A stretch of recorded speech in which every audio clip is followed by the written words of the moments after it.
you are in this room for a very special reason. The last party we've actually had in this room, there were 500 people, and I did not as nearly say thank you to the ones that were with us before. Those are the ones that are here today. So I want to do that in a very different way, if that's okay. I'll start with I started with my family before, here from the beginning. I want to acknowledge the first person that I got to work with on the field of law enforcement. Donald and I walked to be 33 years ago. Donald is actually the chief of police in the community that we are in now. And he saw me back in my heyday and tried back then to temper my abilities and judgment. It didn't work, but those years have tempered me now, and we're getting better at that. But I'm so thankful. You want me to share some stories? No. It was been great, I am sure. Thank you. But times evolve, times change. I have Janice here. Janice and I started a doctoral program at Seton Hall together. We worked tirelessly for many years, and many laughs. Homes and changes in family. I can't thank you for being here. It's amazing. The people who I adore are my next door neighbors. They are there for my mom and for Nancy and me every day. Bronco and Noah. Thank you. Amazing. I couldn't live without him. Indeed. My cousin Mark came in late and missed the family accolades in the beginning.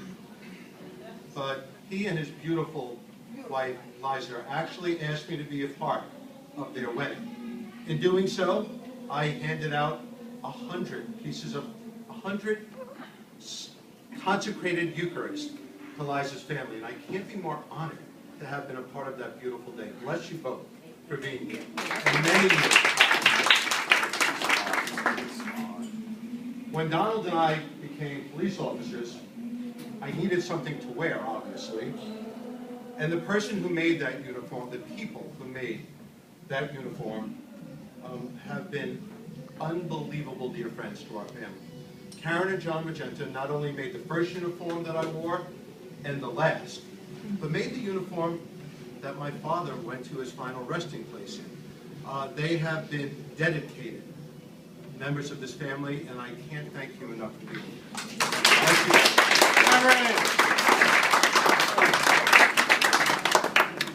you. As most of you know, actually, most of you were at my doctoral party that my mom and dad threw at the Meadowlands. A great event that my mom threw, sorry. All right, I'll correct myself. That was an amazing party. Literally, there was 150 people at that party. This one is the best event that I've had. That doctoral program that Janice and I went through was brutal. Janice, this program that I went through, the seminary, was even worse. I am shocked at what we did and how we went through. So because of that, I need to say a few real thank yous. My peers are here and they're going to be like, what do you mean about this part of it? I am very independent, I'm very autonomous, but I literally was out of my element in seminary. It was a field I'm a great Catholic, but this was very non-Catholic. So it took me a while. The process is called deconstruction. You take the Bible, you break it apart, and you make some radical changes with it. In the hopes that you understand faith, and what it means, and where to go, and what it's supposed to do. And I think I've done okay with that. But it was a challenge that I've never experienced before. And several people made it possible, aside from my peers, and I thank each and every one of them. There are a number of people that I have to say a very personal thank you to, in a very different way. The first is actually a friend for many years. It's a woman that I've come to know. I introduced Sister Renee from St. John's, and that's where Philly went. When Sister Renee left St. John's, one of my dear friends, Dr. Diane DeSpagna, actually went to that school in St. John's and spent over 30 years there, teaching kindergarten students and then becoming the principal. She left during a very challenging time when one of her staff stumbled and fell, and she picked up that grace elegantly. Diane is now a professor at Dominican College. I went to her Alumni Leadership Award ceremony just a few weeks ago. Diane is a great reader and writer, and almost everything that I had to read and write, she read, and she corrected, and she sent back. In doing so in an undaunted way. Diane, if you would come up, I am, in a way, presenting you with an honorary Masters of Divinity. Oh my God! Oh my God!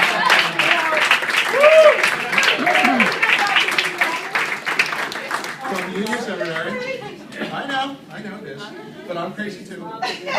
Your seminary uniform. Bless you, and thank you for all of your help.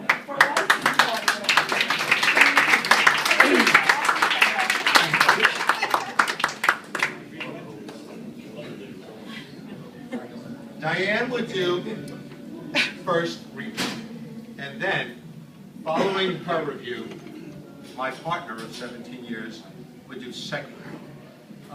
Daryl said before we came in here today, I don't want another sorry-ass sermon, so I'm trying to make this as brief as possible. Daryl's reading and writing ability have been phenomenal, even though he's made fun of all of the terms and the knowledge that we've shared together. Daryl, I can't thank you enough for what you've done these past 3 years. Bless you, and you as well.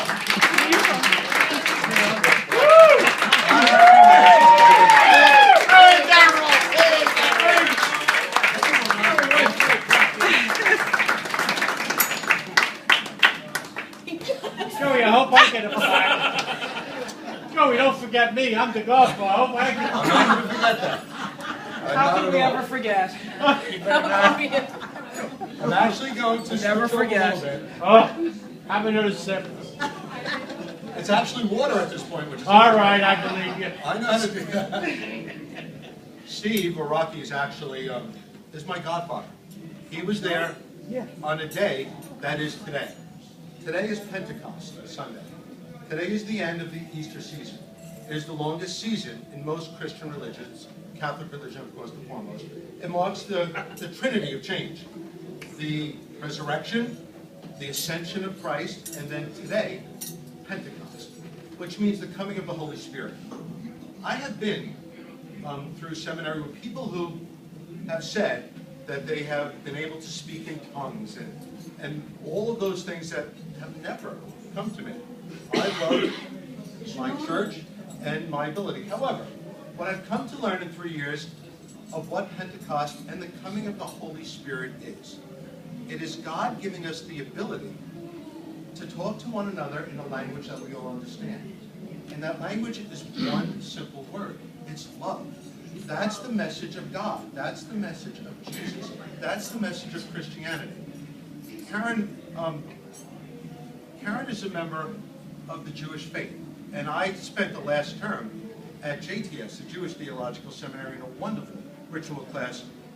And even the birth of the Old Testament has the same message: love and faith and belief in God.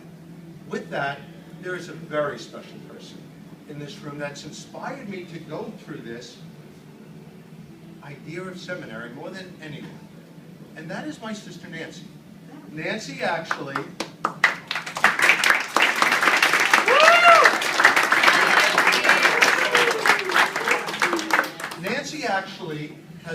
Nancy, myself, and Mom go to Mass every Sunday now together. And that's something that's relatively new, only about 2 or 3 years old. And Nancy's faith in God and church has been amazing. Nancy, I'm awarding you as well a Master of Divinity degree. Come on up. All right, Nancy!